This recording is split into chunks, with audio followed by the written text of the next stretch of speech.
Let me say something. Yeah. Let me say something to you. I've been in 33 weddings. 33 weddings in my life, right? I understand the wedding process. And I've been them in so many different ways, right? Yeah. What I'm saying to you is, these are the questions I was asking. And on top of that, I've been on 2 reality shows and 2 movies. Mm-hmm. So I understand the process of people being involved in the process. Yeah. Right?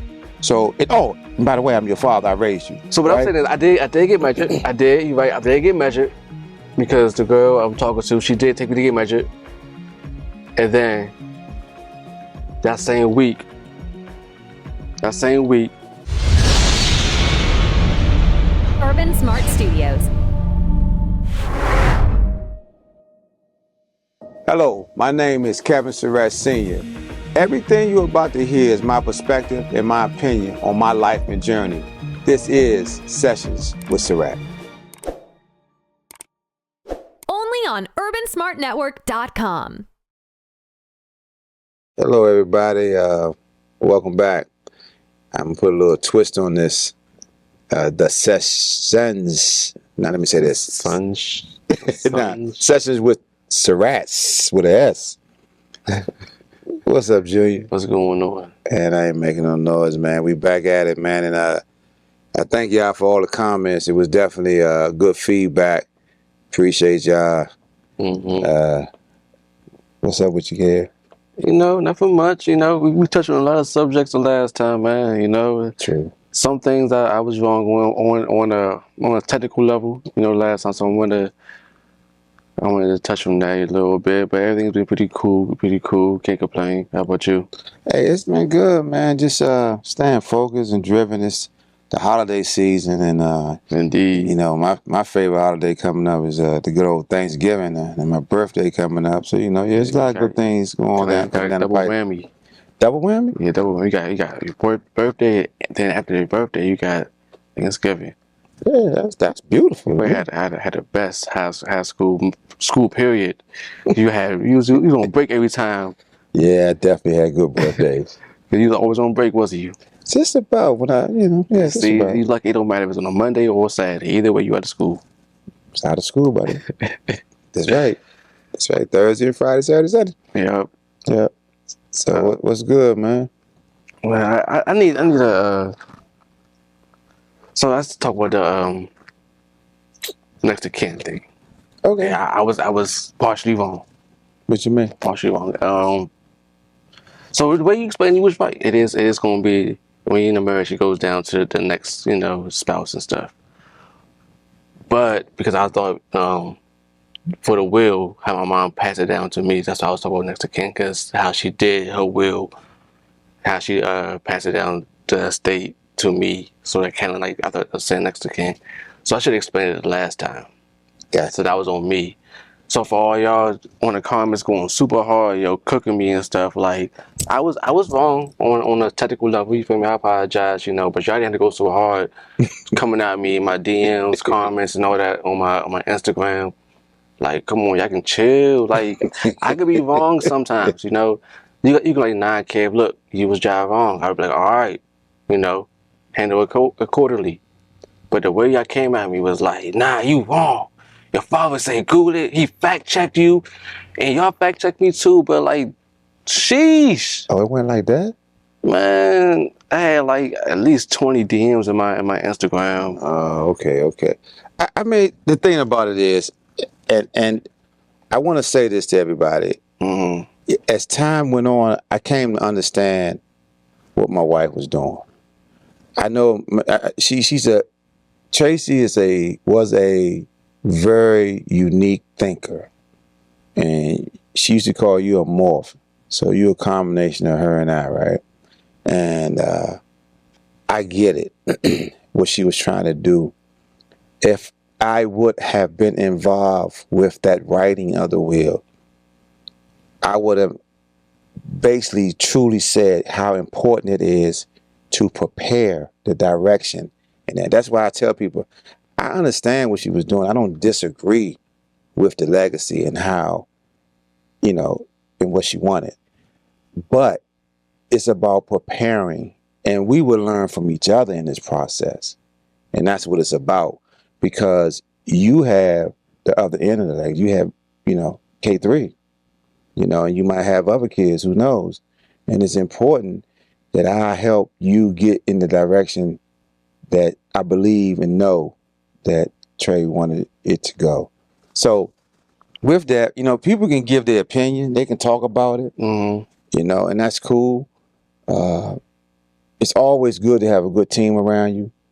We were talking about a podcast in reference to how men sit down and talk about stuff and develop situations and look for outcomes. And that's what it was about moving forward, you know. Yeah, I mean, I agree. The podcast can touch on a whole lot of situations that was unanswered, you know, questions that people wanted to ask and people been asking, so we can kind of like touch on that and answer questions. Yes. But as far as everything else, like how my mom left her legacy and stuff, I feel like she left it as just so being more active and the connections. So as we all know, like how she still had her management helping with the imaging and likeness and stuff. So that was kind of because it was piggybacking on what she already had in place before she passed away. And I think as far as me, she probably was like, I'm young, so I probably have more of the resources to reach out and have more of the drive to help the foundation keep going and the push. Yeah, it's a strong tree. Like certain things as like the music industry and certain things on social media that I pay attention to a lot more just because I'm in that generation or in that age group that's on Instagram or TikTok or Facebook a lot more. So I will be able to like go to certain events and be more proactive in doing the events and stuff. But I also need help too. So at the end of the day, even though the estate is left with me, it's still a team. It's still a team. Me and you can still build on it together. It's just not, it's a one-man army. You know, it takes a whole team, whole community to help with a foundation. And that's the main thing. That's the main important fact about the foundation. It's like you have to ask for the help. You have to reach out and use your resources that you do have. Everybody that you met with my mom, I don't know. So I can always ask you for help if I need certain answers or need certain things to be done. And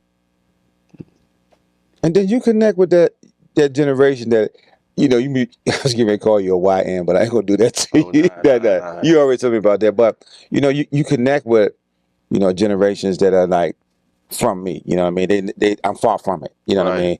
And I think the connection that you and I have, and all the way down to BK, you know what I mean? BK gonna come with a whole nother, you know, existence, and it's important. Yeah. When he first was born, he came with an iPad and a phone. Right. But just to prepare for that process is going to be key.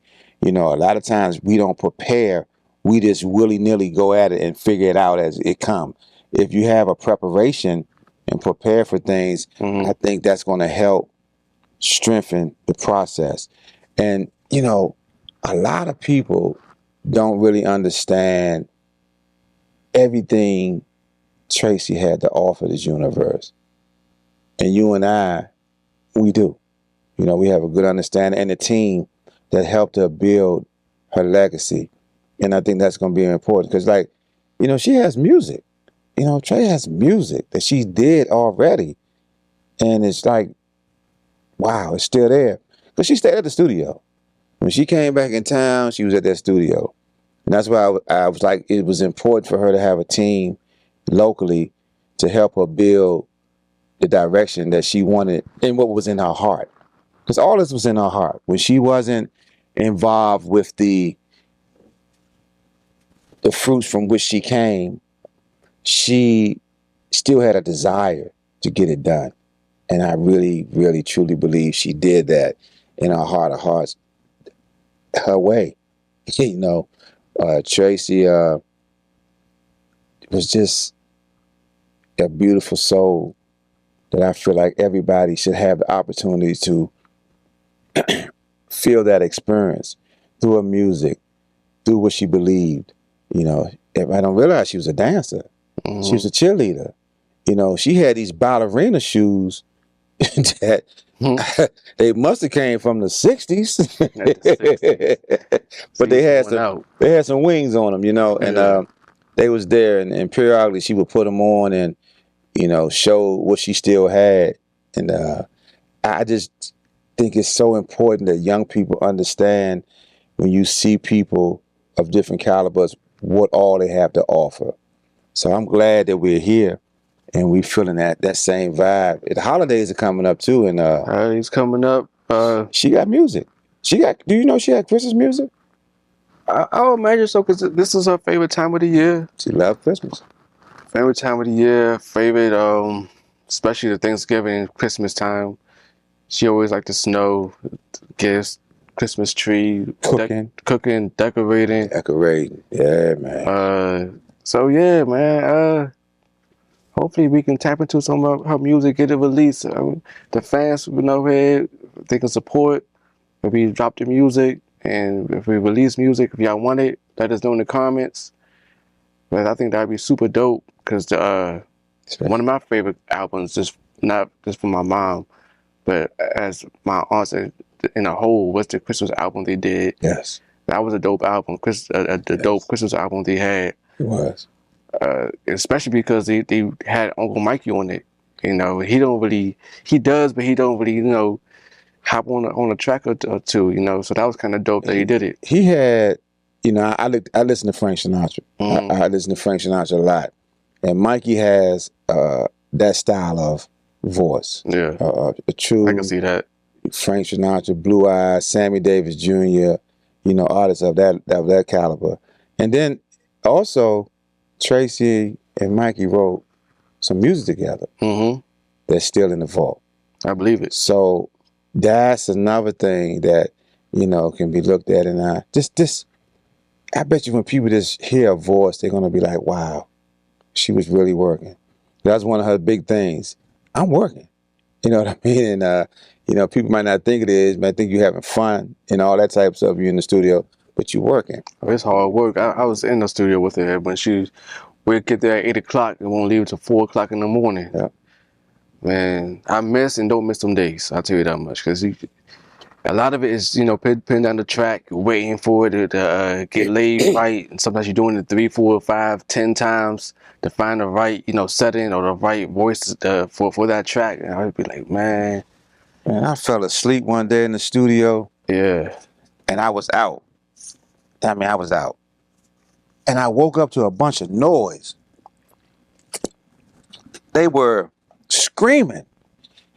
I jumped up and I heard Tracy's voice. Man, what's up, y'all? Good. Man, her and the producer was going at it.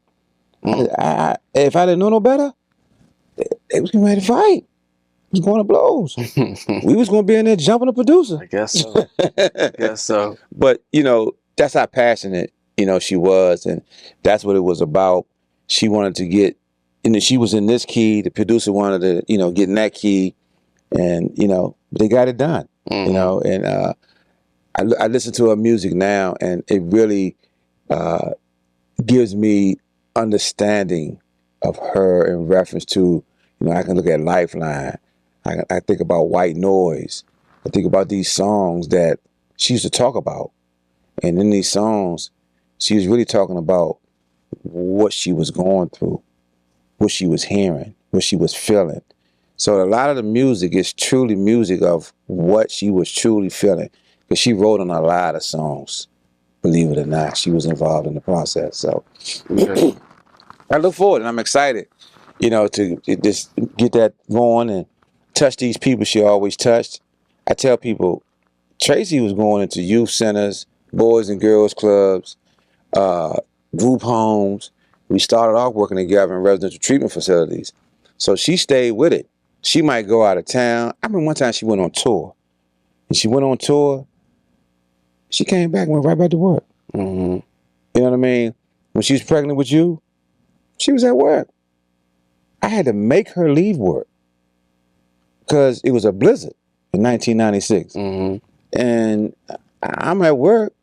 She was like, I'm not leaving. I'm staying here with you. I'm like, Trey, all right, come on, get on the van with me. She got on the van with me. I'm going to pick people up to bring them to work. I dropped off at the house.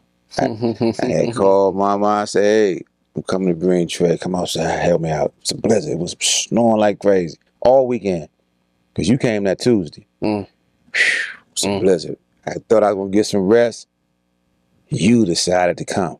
Of course I did. Unbelievable. Of course. I was asleep. She was like, about to happen, Surratt. I said, nah, come on now. So anyway, you know, she loves snow. I heard someone just mention that. She departed this earth when it was snowing. We had you in the snow. And, you know, the music is of that caliber. You know, white noise, you know, the purity, the cleansing. And I you know, this music would be something of that caliber, cleansing the soul, you know, getting your mind right, understanding. It was trending this week too. It was trending over the end of the last. You know, that was kind of dope too to see.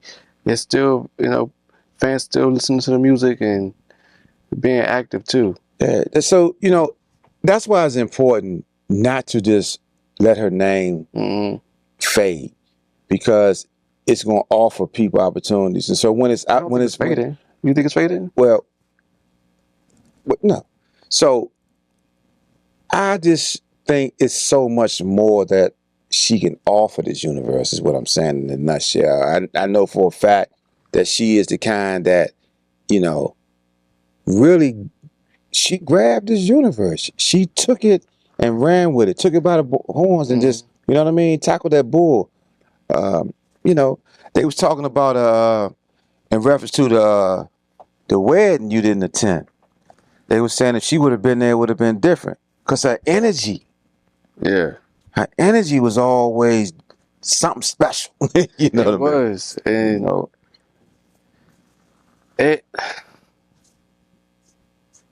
it would have brought on, like, I feel like it would have brought everyone together. You know how everyone. I feel like there's been a lot of arguments on the show, and I feel like that's what's the main cause of the arguments is my mom not being here. I think she was always that middle person, the one that she stayed in the middle. She stayed kind of neutral. She didn't really pick a side. I'm not saying there's sides going on, but I feel like she was that one to, like, when something's going on, you can call her and she be non-biased to the situations going on. And I feel like she had that potential in her. She always had that potential in her. She wants to hear your story out too, and say what you was wrong or what that other one was wrong at. And I feel like we all have that person in our family where we have that non-biased person that can let you know, like, hey, you was wrong. excuse me. That you was wrong or you was right, and it's how you could have said it to either fix it up or make it more cleaner. Maybe the way you said it came up a little too harsh. So I'm always remember the blue dresses. The blue dresses. I remember when they did 7 whole days up in New York and they was on tour. And there was a lot of energy in the air, right? And the energy was about you on this side, I'm on this side. So if you see the video, and I'm in the audience, and if you see the video, 2 on this side, 2 on this side. And when I look back, I think about that was the energy. Tony was in the middle. And that was the energy. And I'm seeing it's not in the right position. I heard people comment that, you know, Tamar act like Tracy. You know, I think Tracy would have governed herself a little different when the emotions got up there. Because she can go. You know what I mean? Tracy could go. So anybody talk that talk, trust me, she can go. And with her being there, it was ways that she could calm that storm just because of her presence. So I get what you're saying, because that was her. She could be an equalizer. But at the same token, she could be a bull. And pulling hair, posturing like that, nah. And you know, Tracy's made this statement on many occasions. We're not going to fight. We're not a reality show that just are put together. We're a family reality show. So it is a breakdown. It is a lot of emotions and torment going on in the mix of that. How can you fix it? It's the question. I mean, we're acting like this is not normal. Well, I don't have I didn't have for like, you know, I didn't have many siblings living with me. I have siblings, but from what I've seen, that's like kind of normal when you have that kind of argument. Uh, even that other family, they had a fight on camera too before, so it's not like it's not normal. Sometimes you have disagreements. It's unfortunate that it led to, you know, hands getting touched on each other and stuff. But see, I think a part of it is when the buildup coming, you push stuff under the rug in the past. Yeah, That dust, when you pull that rug back, that dust that come from there, it can be like a it's a ball of, cleanup. it's a combustion. Yeah. So you have to genuinely sit down and really discuss it, really touch into it, be genuine, be real with it. You know what I mean? Because if not, it's going to stay in a family dynamic for a while. Like, you know, me and you, we had our differences. You know what I mean? We were able to bring it in our way and kind of move forward. You know, one thing I thought about, I was like, with a father and a son, it's like in the Lion King, you know, they clash. You know what I mean? They had their differences. And entities got involved with them, and the young lion had to learn. I mean, you had somebody who was trying to kill his father. You know what I'm saying? And that is a part of dynamics. I get it. You know, working in the mental health field, I get it. It's a lot of people that don't come back from situations because of a dynamic. But thank God that in this, I pray that they'll be able to come back and fix it and get it right. Because, you know, your grandmother and grandfather are not getting any younger, you know, and you got generations. The next generation of y'all are males, right? On that side. Yeah, Is one female? Two females. it's two. Two females. So I heard one talk about, you know, Ashley talk about she wanted to have kids. You know what I mean? It's important to start fixing these things. So when you're raising your child, it won't jump. And for me, seeing 6 decades, 60 knocking on the door, y'all, it's like, it's important that you have understanding and strategies to build so it won't jump into another generation. So it won't be just spiraling. I mean, My father broke mine. When my father came to me, he broke mine. yeah. Just because I was open-minded to it too. I wanted that change. So Like you said, you touched on about us, next generation is majority males. I feel like we're fairly tight. Good. We talk regularly. Good. It's so many dynamics to that situation. I know you talked about Tawanda's wedding.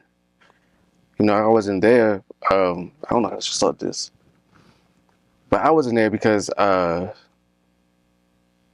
one, I lost my license. I don't know where I put it at. I mean, long story short, right? So I had it in my bag, right? I had it in my bag, and I had it in like a secret like pocket.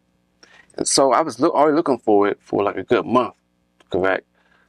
So out of nowhere, I dumped my bag out, my wallet falls out. So I had found my wallet like a week after, prior to that.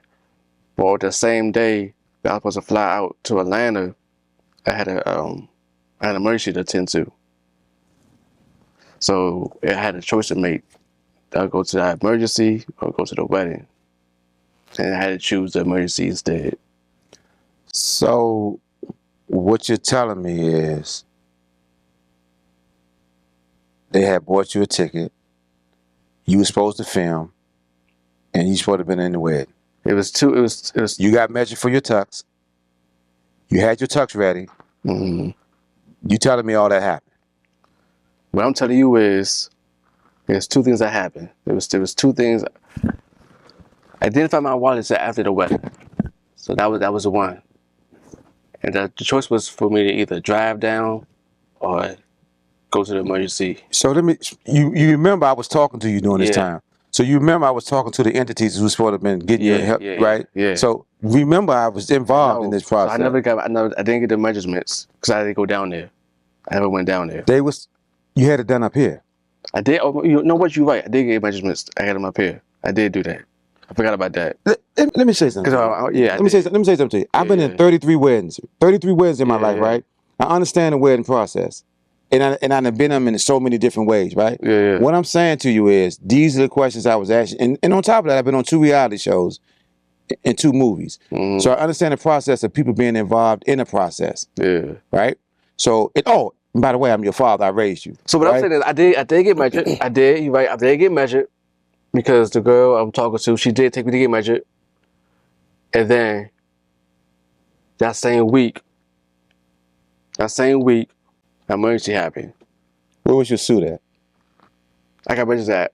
I'm not saying the company name, but I got measured at the place. So your suit was there.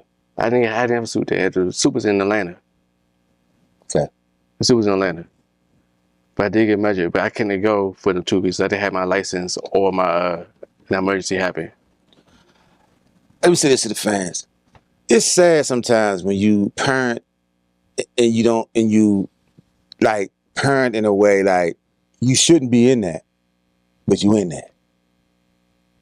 So in these processes, I just try to make sure my man is good. Because he's raising a child. All right. So, producer, you can cut it out or not. I can fact check this. I'm going to say it. I'm probably going to get cussed up for it too. I'm going to say it. So, what pretty much happened, I'm not going to talk in code. I can clip this, whatever. I had a miscarriage. I had a baby on the way. So, that was my emergency.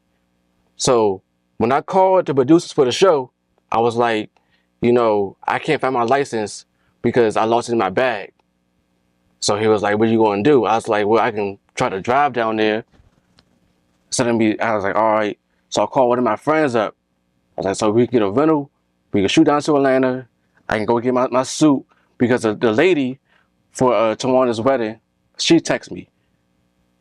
And then I was like, I called the producer. I was like, well, I didn't get my suit yet. And he was like, it's already here.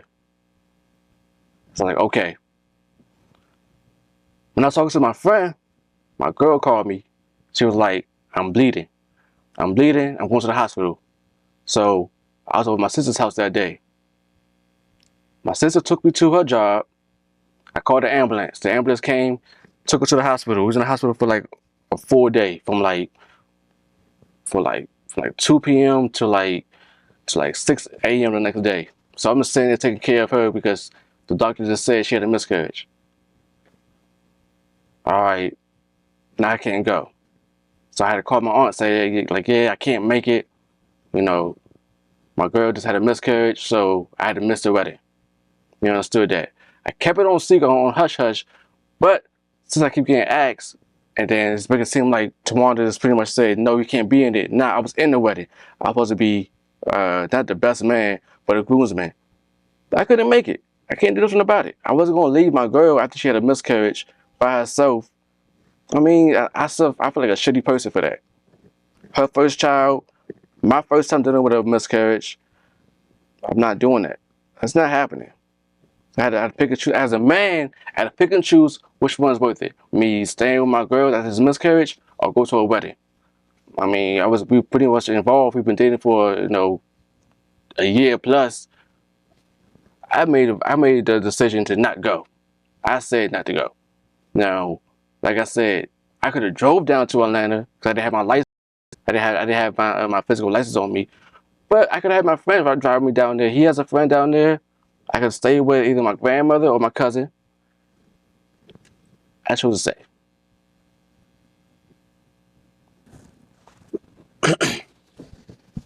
Now you have it. So in that process,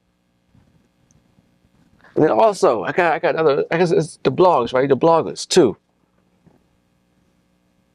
I've been dealing with this grief with my mother, right, for 3 years, 3. It's been 3 years. 3.5. Going on 4. 3.5. 3.5. Almost going on 4 in a few months.